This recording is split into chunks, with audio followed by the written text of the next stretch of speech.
Assalamualaikum warahmatullahi wabarakatuh. Bismillahirrahmanirrahim. Alhamdulillahi rabbil alamin. Wassalatu wassalamu ala asyrafil anbiya'i wal mursalin wa ala alihi wa sahbihi ajma'in. Allahumma salli ala sayyidina Muhammad wa ala ali sayyidina Muhammad.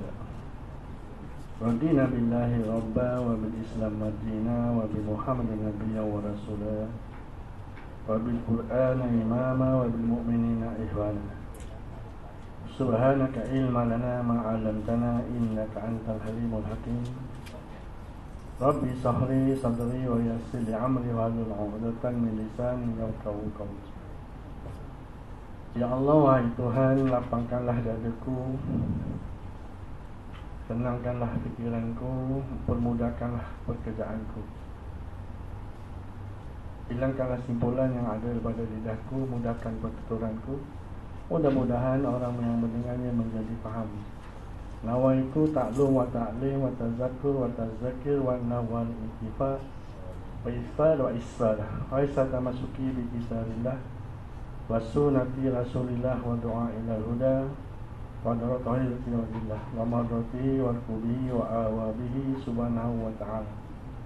Ya Allah, wahai Tuhan, tolonglah beri aku ingat barang perkara yang telah aku lupa, dan tolonglah ajarkan kami akan perkara yang kami tidak tahu. Allahumma inna nas'aluka ilman laduni wa masrabbaha syafihanni ya wahabbu ya ghani. Bismillahi wa billahi wa minallahi wa fillahi wa ilallah wa ala Allahi tuja'ul umur wa la hawla wa la quwwata illa billahil aliyyil azim. Baik, Alhamdulillah, dengan limpah kurnia Allah Ta'ala kita bertemu malam ni, malam terakhir sebelum masuk di bulan Ramadan. Kita sambung masih lagi dalam perkara As-Sami'at, yang ini bagian akhir dalam Sami'at.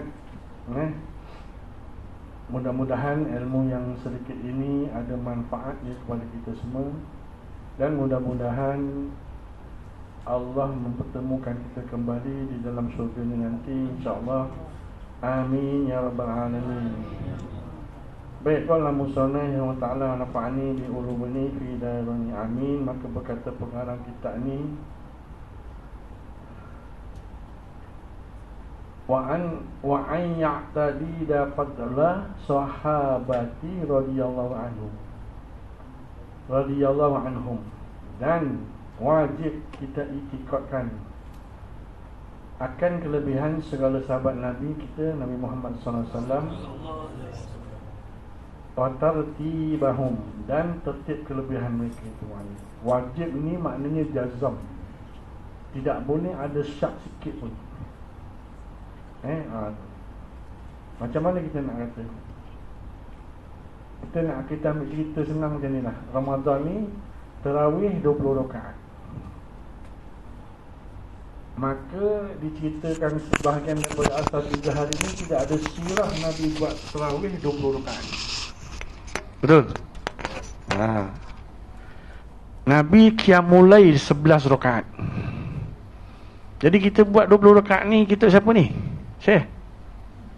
Bid'ah. Nampak? Bid'ah ni dolalah. Nabi tak buat. Setiap Nabi tak buat, masuk neraka. Tak pula. Nanti kan kita tak masuk neraka, neraka tak ada orang pula, kan? Jadi sia-sialah Allah Ta'ala buat neraka tu. Nampak? Jadi yang buat 20 ni siapa? Sayyidina Umar Al-Khattab. Kenapa? Kerana pada zaman Sayyidina Umar Islam dah berkembang, Palestin dah dapat ditawan tanpa perang. Jadi Umar melihat para sahabat ini sembahyang bersendirian, lalu dikumpulkanlah para sahabat ini untuk berjamaah. Ditentang oleh Sayyidina Abu Bakar. Mana Sayyidina Umar kata, ini itihad aku, ini bid'ah yang baik. Sayyidina Umar kata. Lalu sahabat bersetuju. Buat 20 rakaat kerana apa? Kerana orang Mekah setiap kali sembahyang 2 rakaat atau 4 rakaat tarawih, dia tawaf. Dia tawaf. Kita setiap kali sembahyang tarawih 2 rakaat, kita keluar isap rokok. Sama. Teh tarik tak apalah. Tahan sikit. Imam pun kita berhenti rehat. Masa saya di Selayang tu imamnya setiap 4 rakaat rehat 5 minit. Buat 20 rakaat. Jadi cemburunya orang Madinah melihat orang-orang Mekah boleh tawas setiap 2 rakaat tarawih, maka dia tambah jadi 20. Sekarang ni kita nak dengar pendapat dia mengatakan sembahyang tarawih Nabi buat 8 rakaat. Kita nak ikut cakap dia ke kita nak ikut cakap Saidina Umar? Sedangkan Saidina Umar ketika Nabi Mi'raj, Nabi dah melihat istana yang bakal diduduki oleh Saidina Umar. Maka Nabi SAW ketika dimirajkan ke langit, masuk ke dalam syurga, melihat dia pada salah sebuah istana yang sangat putih, bergemerlip keputihannya, cantik. Lalu terniat di dalam hati Nabi SAW nak masuk. Ditanya kepada Jibril AS, wahai Jibril, istana siapakah yang begini indah ini? Tidak pernah aku melihatnya, keindahannya seperti di dunia ini. Ketahuilah olehmu ya Rasulullah bahawa ini adalah istana sahabatmu Sayyidina Umar bin Khattab.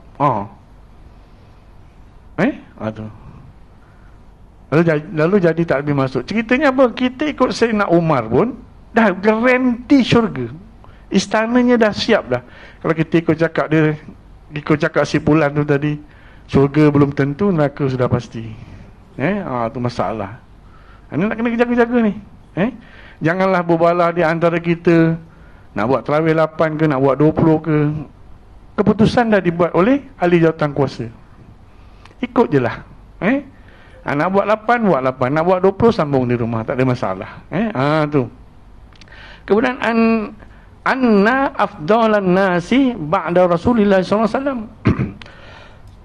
Dan wajib kita iktikadkan bahawasanya yang terlebih afdal daripada segala manusia kemudian daripada Nabi SAW, kan daripada Nabi SAW, mereka ini terlebih afdal. 10 sahabat yang dijanjikan syurga.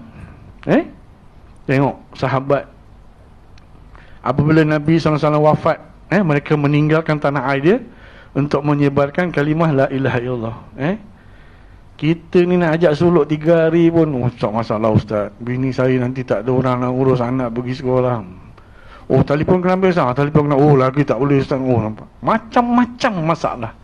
Para sahabat tu tak kisah pun meninggalkan kampung, wafat di tanah lain. Agak-agak lah kalau saya ajak pergi dakwah, sini naik kapal terbang pergi Kota Kinabalu, naik lagi kapal terbang pergi Sandakan, naik bas 2 jam, naik perahu 3 jam, jalan kaki 1 jam setengah. Agak-agak nak ikut tak? Agak-agak lah. Telefon pun tak ada lain. Mesti tak nak kan. Tapi itulah dakwah. Ya, alhamdulillah. Betul je alamak, jemaah baru pergi Filipina lah ji. Nanti saya beritahu kena sabar. Jarang baru pergi Filipina. Tu. Nampak? Tu sahabat, kelebihan sahabat. Kemudian kata musannif lagi, Abu Bakrin wa Umaru wa Utsmanu wa Aliyu radhiyallahu alaihi ajma'in. Nampak iaitu, dan kemudian daripada segala anbiya itu, nabi-nabi dan rasul, yang utamanya Sayyidina Abu Bakar As-Siddiq. As-Siddiq yang benar. Kemudian Sayyidina Umar Khattab radhiyallahu. Kemudian Sayyidina Utsman bin Affan. Kemudian maka Sayyidina Ali karamallahu wajhah. Dan apabila Nabi hijrah ke Madinah, unta Nabi berhenti di rumah di tanah 2 anak yatim kan, Sahal dan Suhail. Nabi buat Masjid Madinah. Ketika Nabi menyusun bata, kemudian diperintahkan Sayyidina Abu Bakar menyusun bata.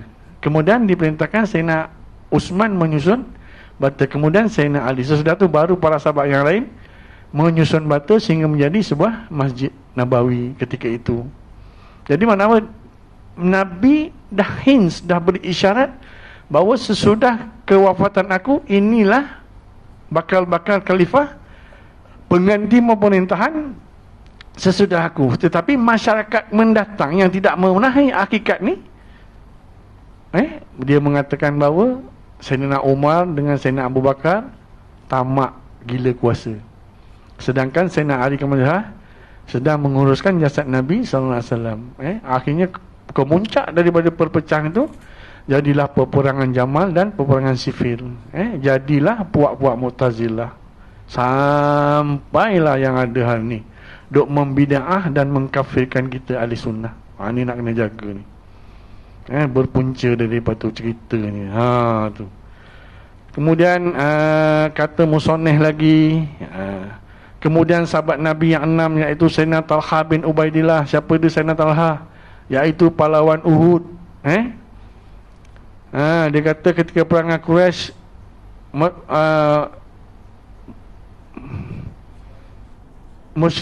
masyarakat musyrikin mengatakan Nabi SAW pada perang Uhud. Nabi bersabda dengan tanyaan, siapa yang akan menentang kau ini?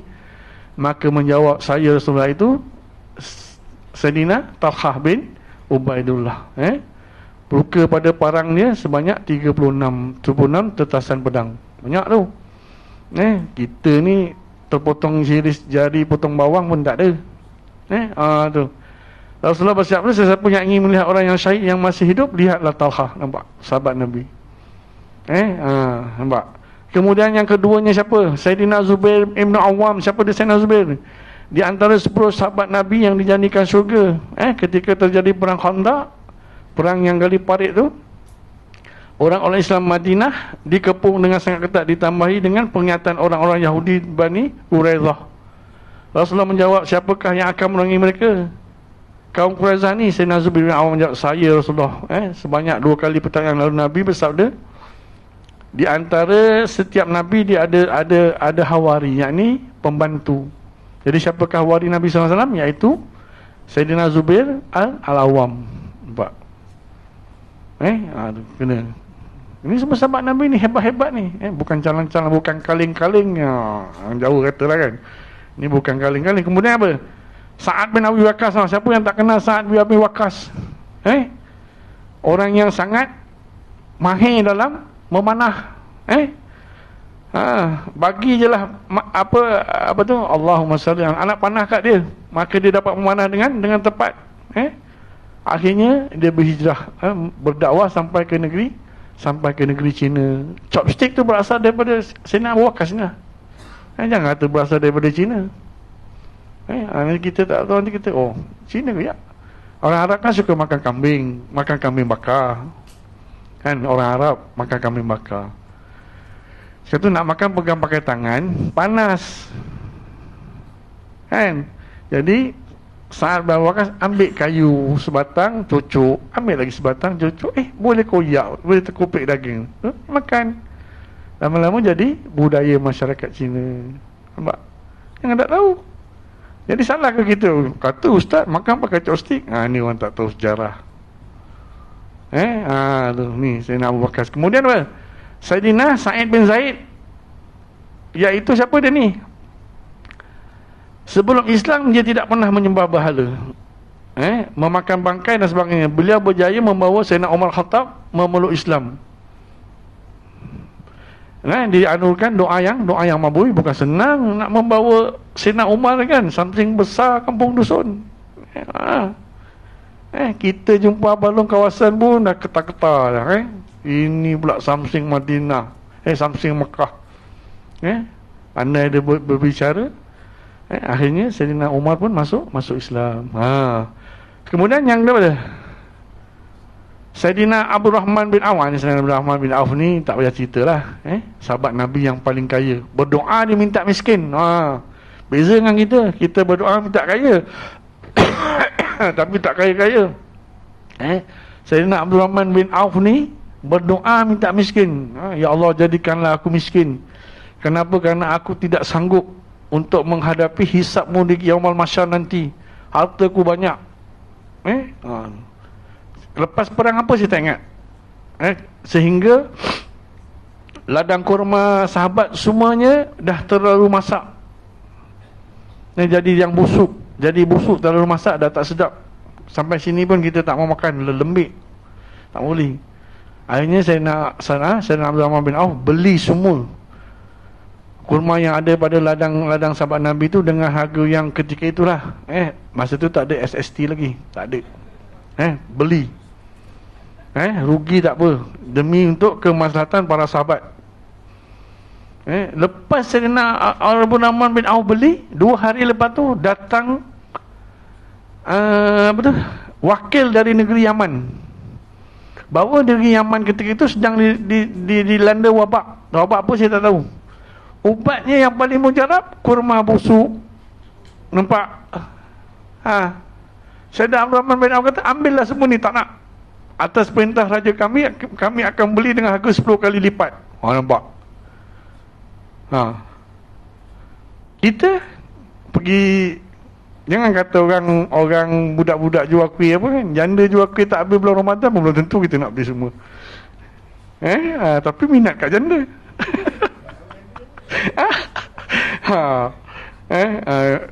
Hari ni janganlah serius sangat. Nanti besok nak puasa, cuba pergi kan, tengok masa Ramadan tu mana janda, kata nak tolong janda. Osman macam mana? Anak yatim ni kutipan. Kan? Belum tentu kita nak beli semua. Buat pergi datang ke surau ni, buat infak tu, meja dah bersusun cantik tu. Belum tentu kan? Sayyidina Abu Rahman bin Auf, kaya dia, menggunakan kekayaan ni untuk membantu para sahabat. Betul. Kemudian Sayyidina Abu Ubaidah Amir bin Jarrah, iaitu hadis Nabi yang diriwayatkan oleh Imam Tirmizi, setiap umat mempunyai pemegang amanah, dan pemegang amanah umat ini ialah Abu Ubaidah. Dari kerana turun ayat 22 surah Mujadalah ayat 58 yang orang yang membunuh bapanya sendiri kerana Allah Ta'ala. Ketika perang Badar, bapa Sayyidina Abu Ubaidah ni memang akhirnya ditakdirkan Allah Ta'ala bertemu. Memang dia marah, bapa dia marah lah, anak dia masuk Islam tak setuju kan. Tu jadi perang-perang dia tak bagi Nabi bunuh, dia biar aku sendiri yang membunuh bapa aku. Nampak? Boleh ke? Kita agak-agak, kita pun tak sampai lah. Terus terang cakap, saya pun tak sampai. Bapak kita nak buat nyanyi ke bapak kita, tapi kerana Allah Ta'ala mereka berani buat. Hebat mereka, iman-iman mereka ni hebat dibanding dengan kita ni. Kita ni ada iman senipis kulit bawang ni pun alhamdulillah, jagalah sungguh-sungguh. Jangan banyak mencerca, jangan banyak mempertikaikan amalan orang lain. Tu. Kemudian wa annai yuhsinu zonna, dan wajib kita baikkan akal zon kita. Zon ni syak 50-50. Zon ni 30 tak percaya, 70 percaya. Waham 70 tak percaya, 30 percaya. Ni zon, bukan syak 50-50. Zon, ya ke, ya Allah, adoko, kan, bocik, orang naik bulan dah lah ni, yoko, ya Allah, tu. Kita kalau mengajar di Negeri Sembilan lah, kita cakap kan, orang dah pergi bulan, yoko, saya tak tahu pun. Nampak? Ni nak poso ni pakcik, ya Allah, yoko. Macam tu cerita. Jangan jadi macam tu. Kena yakin sungguh-sungguh.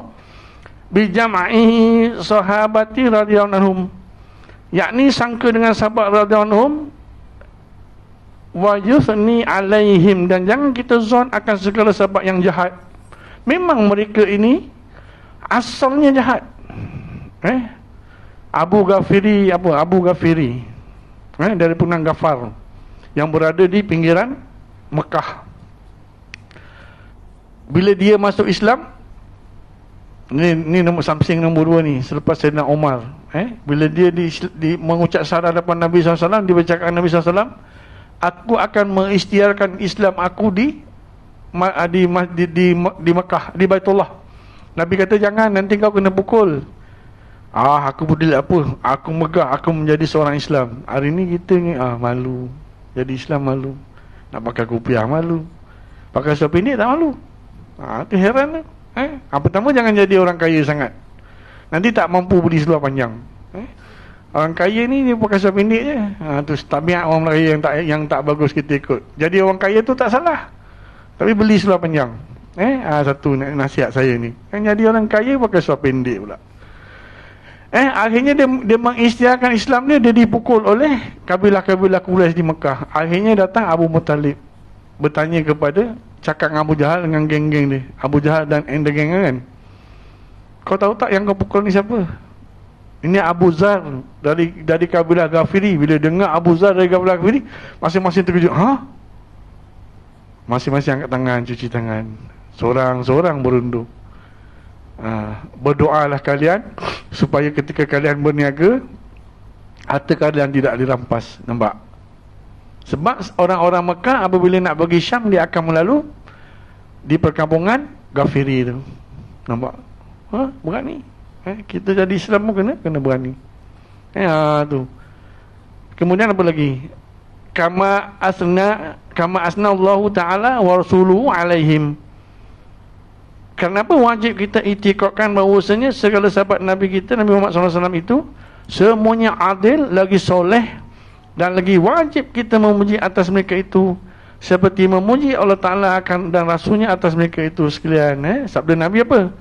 Ashabi kan nujum, para sahabatku umpama bintang-bintang di langit. Bil arnihi tadaitum ihtadaitum. Maka mana-mana sahabat yang kamu ikut, nescaya tidak akan sesat kamu. Jadi kita ni ikut sahabat ke tak? Ke kembali kepada Al-Quran dan Sunnah? Ni persoalan ni. Ini berlaku kan? Kembali kepada Al-Quran dan Sunnah. Jangan ikut ulama, kita ikut Quran dan Sunnah. Masalah kita boleh congkel ke? Apa tu? Hukum hakam yang ada di dalam Quran tu. Adakah ilmu kita hari ini tidak sampai kepada sahabat Nabi sehingga ke Nabi SAW? Ini persoalannya. Nampak? Kita ambil satu je daripada imam mazhab kita, iaitu Imam Abu Hanifah. Nama dia Nu'man bin Sabit bin Al-Nu'man bin Muzban. Atau Imam Abu Hanifah. Beliau ini pernah bertemu dengan 10 sahabat Nabi SAW, iaitu Anas bin Malik, Abdullah bin Abbas Abdullah bin Abbas. Sahabat Nabi yang Nabi doakan, Allahumma faqihna fiddin. Daripada dialah datangnya ilmu tafsir. Kemudian Sahal bin Sa'ad, Jabir bin Abdullah dan lain-lain. Mana apabila dia bertemu sahabat, sudah barang pasti para sahabat ini menghafal hadis-hadis Nabi. Abdullah bin Abbas itu seorang yang boleh mentafsir Al-Quran. Kemudian ketika 16 tahun beliau berpindah ke Madinah dan berguru dengan Attab bin Abi Rabah, seorang ulama terbaik Madinah. Dikatakan beliau berguru dengan 4,000 orang ulama, 7 orang daripada sahabat Nabi SAW dan 93 daripada gurunya itu kalangan tabi'in dan selebihnya tabi'in. Mana 100 tahun Nabi, 100 tahun sahabat, 100 tahun tabi'in, 100 tahun lagi tabi'in. Kemudian daripada Imam Abu Hanifah ini, muridnya yang paling masuk iaitu Muhammad bin Hasan Al-Syaibani, iaitu guru kepada Imam Syafi'i. Dan Imam Malik juga murid kepada Imam Hanafi.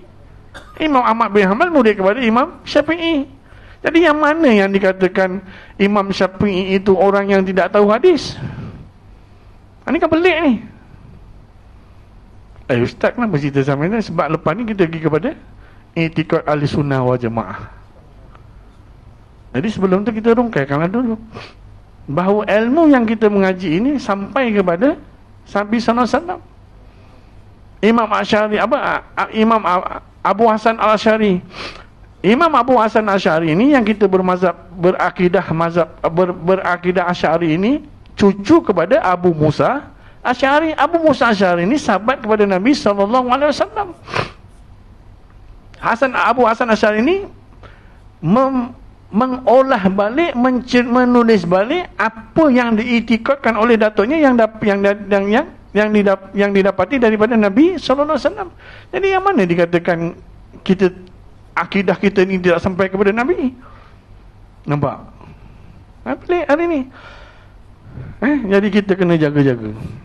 Baru hari ni orang nak menjauhkan kita daripada ahli sunnah.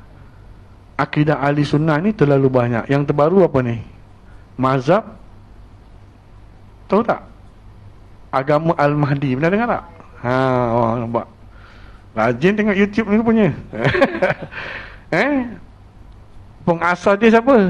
Syiah Houthi daripada Yaman. Syiah Ismailiyah, asal tak silap saya. Dia pengasas kepada agama baru mazhab Al-Mahdi. Ingat saya tak tahulah. Kalau tuan-tuan ada bercita-cita nak jadi Imam Mahdi, saya kata hentikanlah. Imam Mahdi ni bukan satu jawatan yang bro, Imam Mahdi bro. Bukan. Bukan macam undi-undi pilihan raya suka hati kami lah, ni kerajaan kami. Bukan. Apabila kita mengiktikadkan diri kita ni sebagai Imam Mahdi, pertama-tama apabila mengaku saja Imam Mahdi, kita mesti memerangi setiap kerajaan Islam yang zalim. Nampak? Rumah tangga kita pun kita tak terurus baik.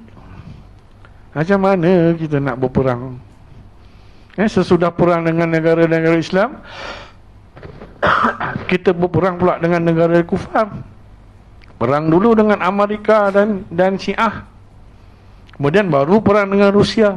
Jangan buat kerja gila. Tiba-tiba bro, wajib telu Imam Mahdi bro. Ambil lah kayu 4x2 tu, hentam kali kepala dia. Aduh, ada macam tu Imam Mahdi. Aduh. Orang Melayu kalau jadi Imam Mahdi, cerita lain tak ada. Buat minyak, buat ubat. Syekh, ini ubat baik untuk berteran darah, menguatkan tenaga batin. Lain tak ada. Itulah cerita orang Melayu ni. Allahu Akbar. Ya Allah, ampunkanlah kami semua ni Allah. Tu. Jaga-jaga, jangan terpengaruh. Kita ni dah betul dah ni, elok dah ni. Dah berada di jalan yang lurus dah ni. Tu. Kemudian kata musannif lagi, famani' taqada jami'a zalika muqinan bihi, maka barang siapa mengiktikadkan akan setia yang demikian itu, padahal yakin dia dengan dia. Ni yang macam saya cakap tadi tu, ashabi kun nujum, para sahabat itu bintang-bintang. Kita pun beriktikad dengan dia. Kana min ahlil haqq, maka adalah ia daripada ahlil haq, yakni golongan yang benar. Nampak? Jangan kita risau. Cumanya orang kata ahli haq tapi tak yakin nak masuk syurga. InsyaAllah masuk syurga. Memang syurga itu bukan kerja kita. Syurga itu atas redha Allah Ta'ala. Ibadah ini sebagai punca je, cara atau punca atau cara untuk membolehkan kita menjadi ahli syurga. Tapi yakin ke kita ahli syurga? Saya pun tak berani cakap. Sebab saya tak ada dapat sijil dari langit. Anta Syekh ahli syurga tak ada. Kerajaan langit pun Tuhannya dah mati. Dah macam mana? Jangan terpengaruh lah. Kemudian dia kata wa isabati sunnati, dan berpegang ia dengan i'tikad ahli sunnah wal jamaah. Kita ni ahli sunnah wal jamaah. Janganlah kita sekarang ni, ada ke orang Minang kat sini? Ada kan? Ada ke dia cerita dengan aku orang Minang? Ada? Tak ada. Saya orang Jawa, saya lama dah duduk sini. Ada saya cakap saya orang Jawa? Saya orang Jawa ni. Ada? Tak payah cakap. Ini kita yang beria mengaku kita ni ahli sunnah, tapi ajaran kita membawa kepada punah. Itu masalah. Membida'ahkan orang, menyesatkan orang, mengata orang masuk neraka dan sebagainya. Sepatutnya kita berdakwah ni membawa manusia kembali kepada Allah Subhanahu Wa Taala. Ini tidak. Kemudian wafaraqah rahta dalalati, dan bercerai daripada kaum yang sesat. wal bid'ah. Dan lagi bid'ah.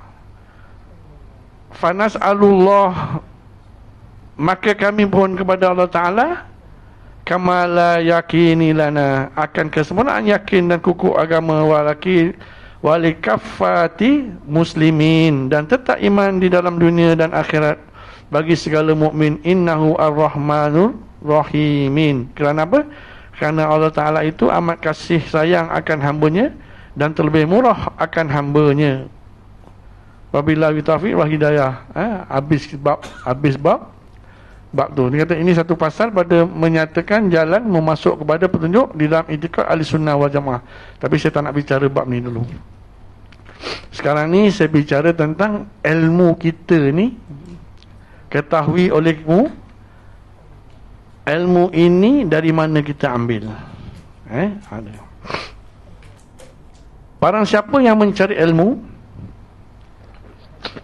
dia kata demi menjatuhkan ulama lain atau dan untuk berdebat dengan fuqaha, yakni ahli-ahli agama. Kita menuntut ilmu sebab nak berdebat, sebab nak rot orang-orang lain, atau demi mendapat pengaruh di mata manusia, ranking paling tinggi.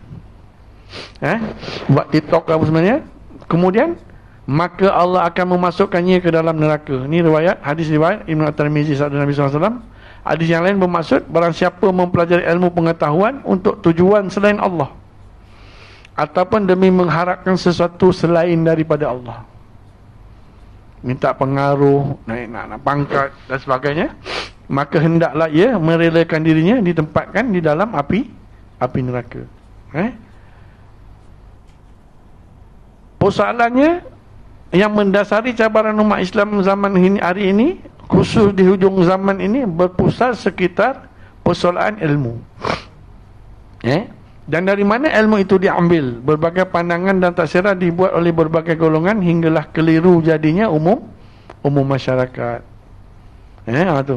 Sebagai pedoman untuk diri dan keluarga, ayuh kita selami dan hadamkan tunggak-tunggak panduan berikut. Ibn Sirin menyatakan di dalam mukadimah Sahih Muslim, sesungguhnya ilmu itu adalah agama, maka perhatikan dari mana kamu mengambilnya. Kalau kita mengambil ilmu itu daripada orang yang suka mencemoh, maka sifat cemoh itu akan mengalir di dalam diri kita. Kalau kita mengambil ilmu itu daripada orang yang baran, sifat baran dia itu akan mengalir pada kita. Ketahuilah bahawa ilmu itu bukan diajarkan, tetapi ilmu itu dialirkan dari satu jasad ke jatuh jasad. Ilmu itu diwarisi. Maka di dalam mencari agama harus dah dipertimbangkan dengan sewajarnya daripada siapa kita mengambilnya. Lebih-lebih lagi, jangan kita ambil ilmu di kebun sawit, di kebun tebu. Tu jangan. Tempat saya ada. Belajar ilmu di kebun tebu. Guru dia jumpa saya memang lari. Bayangkan tu bila ada orang meninggal, dah sudah ke bumi apa semua, dia akan berdoa, aku dah selamatkan si fulan ini daripada azab kubur. Dah Haji, kalau Haji mati siapa doakan dia? Ni masalahnya ni. Engkau pun aku ajak join, kau tak nak? Tak nak lah Haji. Guru Haji berkawan dengan malaikat Israel. Bila saya tanya bila dia mati, dia tak boleh jawab. Jadi tak boleh lah macam tu kan. Sedangkan Nabi Idris berkawan dengan malaikat Israel. Nabi Idris nak mati, malaikat Israel cabut nyawa dia. Makna kelas guru Haji ni rendah sangat, sampai nak tanya bila mati pun tak tahu. Kata kawan apa macam ni? Dia kata, kau janganlah banyak psycho aku, kau buat aku pening. Dia kata, tak, memang Haji dah pening pun kan. Kesian. Tu. Ni yang terbaru, baru ni saya berhujah di Gombak. Tak tahu macam mana si Pulan tu tahu nombor telefon saya, pergi jumpa dengan guru tu. Dia kata dia makam tinggi. Tak kisahlah dia makam tinggi pun. Kata makam tinggi Haji pun masih rendah lagi. Kenapa? Sebab Haji duduk di Gombak. Apa kena dengan duduk di Gombak? Di sebenarnya ada makam nirwana. Haji bayang haji makam tinggi tak tahu makam mana. Saya di Semenyih, saya ada makam nirwana. Nirwana ni orangnya apa? Satra apa? Orang dah satra je. Pada dirinya dah tak ada dah. Ilahi dah habis dah. Dirinya ilahiyah dah tak ada. Isyak kita berhenti azan dulu. Belum. Lima. Tu saya kata yang tu. Kata, kau ni memainkan aku. Tak adalah. Kalau Haji cerita pasal makam. Kan? Tak. Cuba Haji bagi contoh makam tinggi macam mana. Dia kata, sekarang ni aku diberi kebebasan untuk bersalaman dengan perempuan. Saya kata, wah apa macam tu. Haji ni banyak tengok cerita Hindustan, steam sekerat. Habis tu, lebih baik jadi Syiah. Jangan sekadar salam. Dengan isteri orang pun kita boleh tidur. Tengok cerita orang putih terus habis kata. Kata Hindustan ni slim sekat-sekat saya tak nak. Kata kau ni memainkan aku. Tak ada. Lepas tu macam mana lah. Jom kita tadarus Quran. Minta maaf lah. Janganlah kau mengarut macam tu. Kata bukan mengarut. Salah satu syarat nak jadi mursyid, mesti boleh mengajar Quran pada muridnya. Kata murid-murid dia bagi tahu, kalau bab ni guru kita tak boleh buat tahlil tengok baca pun tergagap-gagap. Kata pulang lah.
Baik, bismillahirrahmanirrahim. Kita sambung. Maka pengarang kitab ni kata, Al-Alama Al-Khatib Al-Baghdadi meriwayatkan daripada Ibnu Umar bahawa baginda Nabi SAW bersabda, Wahai Ibnu Umar, agamamu, sesungguhnya dia adalah daging dan darahmu. Ya, agama kita ni menjadi darah daging kita. Maka perhatikanlah dari siapa engkau mengambilnya. Ambillah dari orang-orang yang istiqamah terhadap sunnah. Mana kita kena lihat juga guru yang mengajar tu. Tapi kita di negeri Tanah Melayu ni ada dua. Satu, ulama tua, golongan tua. Walaupun kita ni dikatakan golongan tua, tapi ada lagi satu kaedah pondok.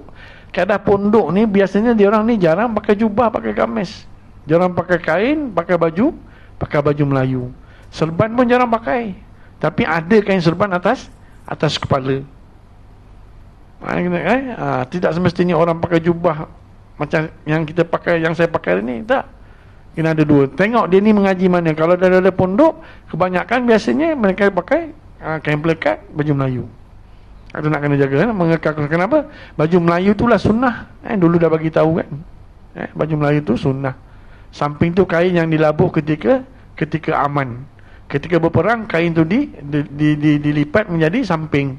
Kalau tidak, macam mana nak naik kuda? Nak naik unta berperang tu.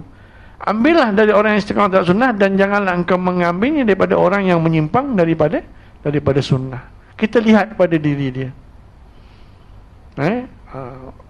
Sunnah nubuwah tu apa? Yakni guru itu merendah diri ketika mengajar. Ini yang mendengar tahu, yang bercakap tak tahu. Yang mendengar mesti tahu. Sebagaimana yang mengajar itu tahu, setiap orang yang bertanya, sama ada dia betul-betul tak tahu, atau dia tahu cuma nak bagi tahu, atau dia nak test orang yang mengajar. Ini berbeza di antara taklim yang mengajar dan mu'alim, orang yang belajar. Ini beza. Kemudian kata musannif lagi, Allah telah memilih pewaris Nabi SAW berupa ulama-ulama yang soleh dan bertakwa bagi menitipkan ilmu yang hak kepada umat baginda Nabi SAW. Agama ini tidak diberikan kepada orang sembarangan. Pertama, mestilah sidik, benar dia. Kemudian amanah dia pada ilmu. Kemudian tabligh, dia menyampaikan tanpa dikurangkan sedikit. Mana fatonah benar. Menyampaikan benar dia, bijaksana. Mana di dalam ulama warasatul anbiya itu ada sifat Nabi, sifat nubuwah, akhlak nubuwah. Ini kalau dah hentam kromo, maki sana maki sini, macam mana kita boleh mengaji dengan orang macam tu? Kemudian dia kata, bersabda Rasulullah SAW yang maksudnya sesungguhnya ulama ada pewaris Nabi kan, sesungguhnya para Nabi tidak mewariskan dinar dan dirham, sesungguhnya mereka mewariskan ilmu. Maka barang siapa mengambil warisan tersebut, dia telah mengambil bahagian yang banyak. Dan orang yang menjadi pewaris Nabi ini bukan hebat mana pun. Dari segi martabat manusia, keduniaan memang dia tinggi sebab dia guru, asatizah, ustaz. Tetapi dari segi hakikat sebenarnya dia ini kuli Nabi SAW.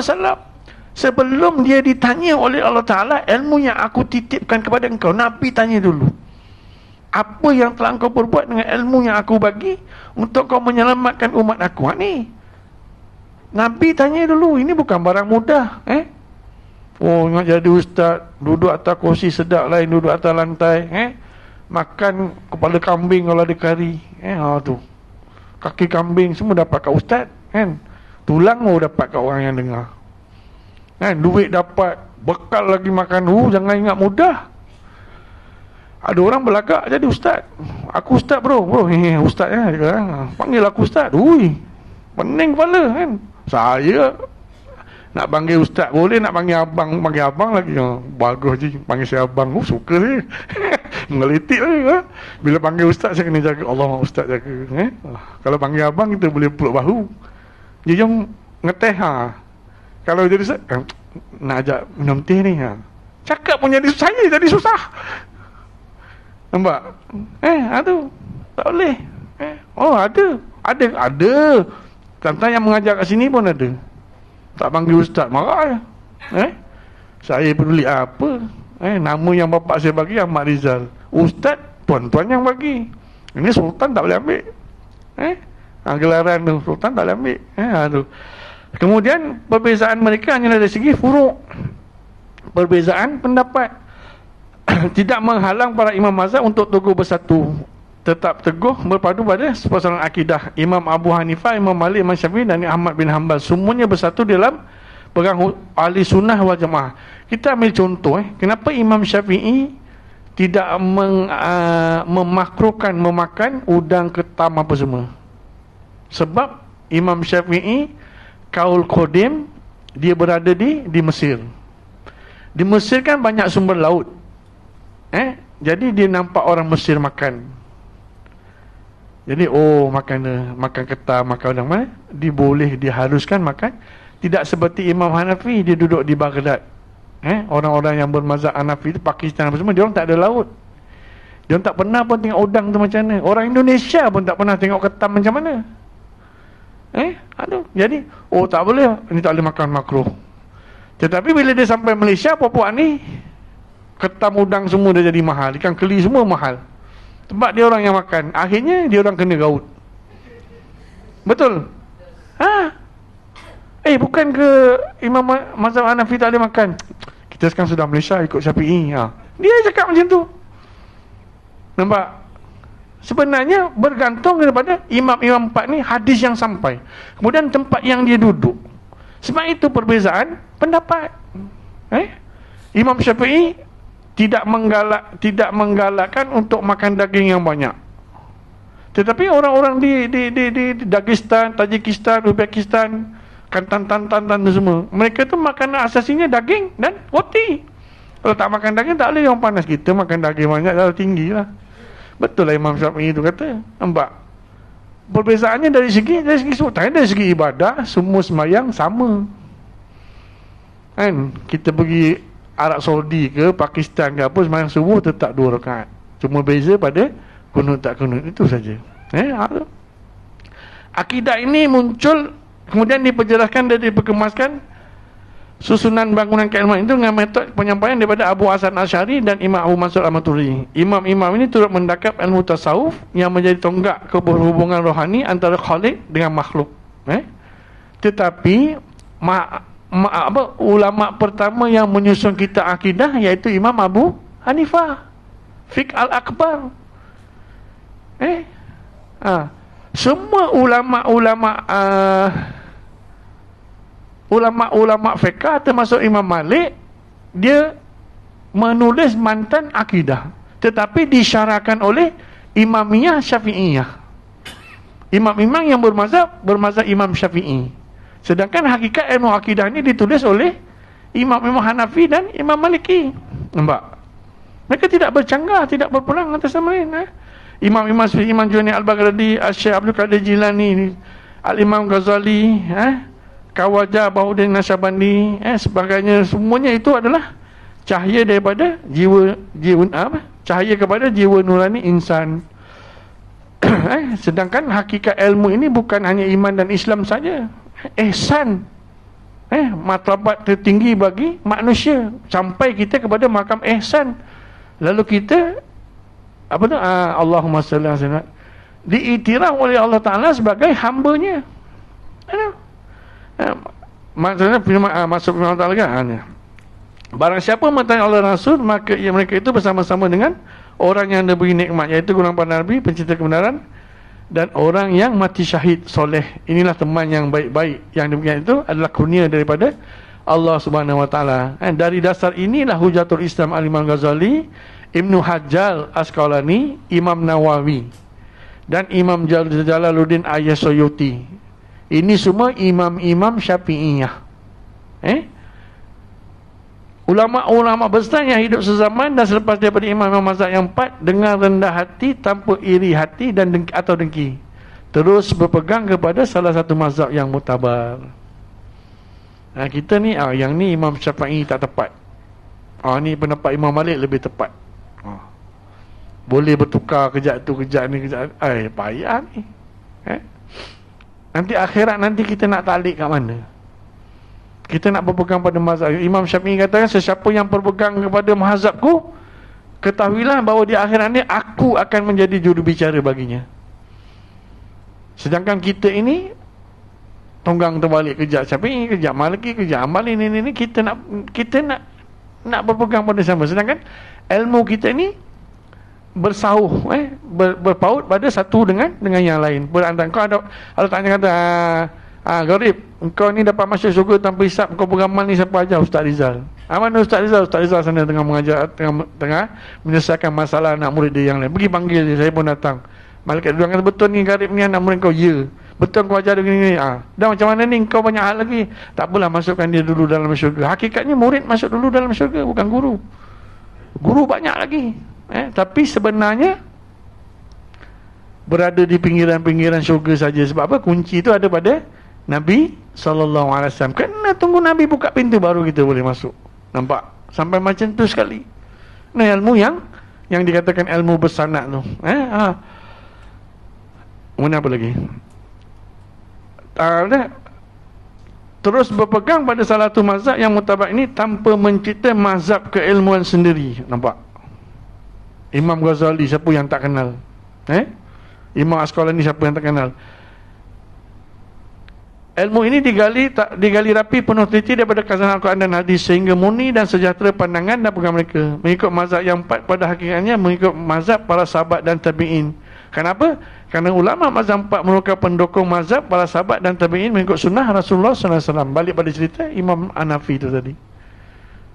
Benda ni semua berangkai. Jadi ilmu yang kita belajar ini, amalan yang kita buat hari ini memang sampai kepada Nabi SAW. Jangan kita bimbang.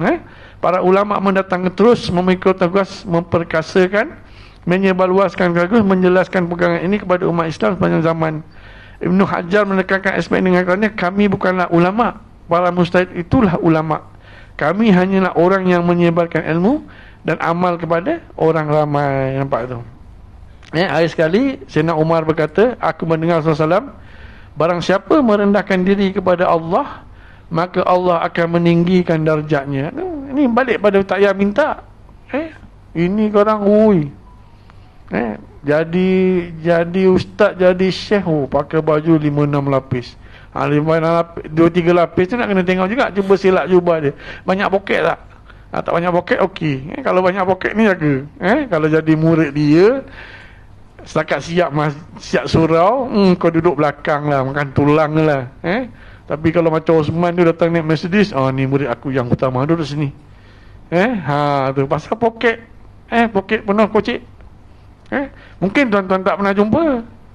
Jom nanti ikut saya pergi Indonesia sekali tengok. Berapa banyak ulama-ulama yang jubah tebal, poketnya pun ikut banyak juga.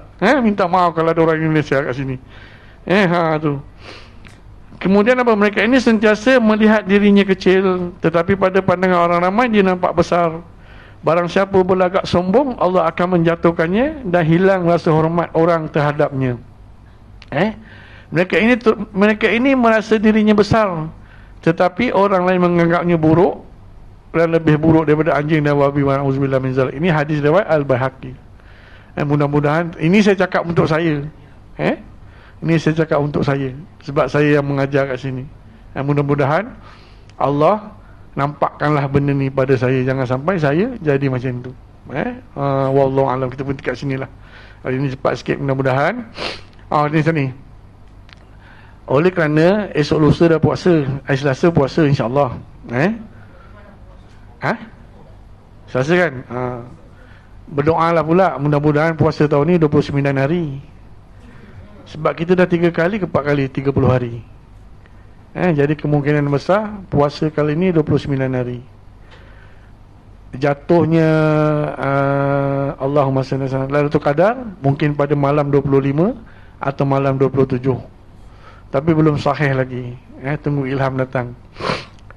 Jadi sempena tu tuan-tuan semua yang selalu mengikuti muzakarah ilmu dengan saya ni, saya tidak menyimpan dosa pun kalau tuan-tuan mengutuk saya ke apa ke. Alhamdulillah. Dan tuan-tuan tak ada dosanya pada diri saya, cuma saya.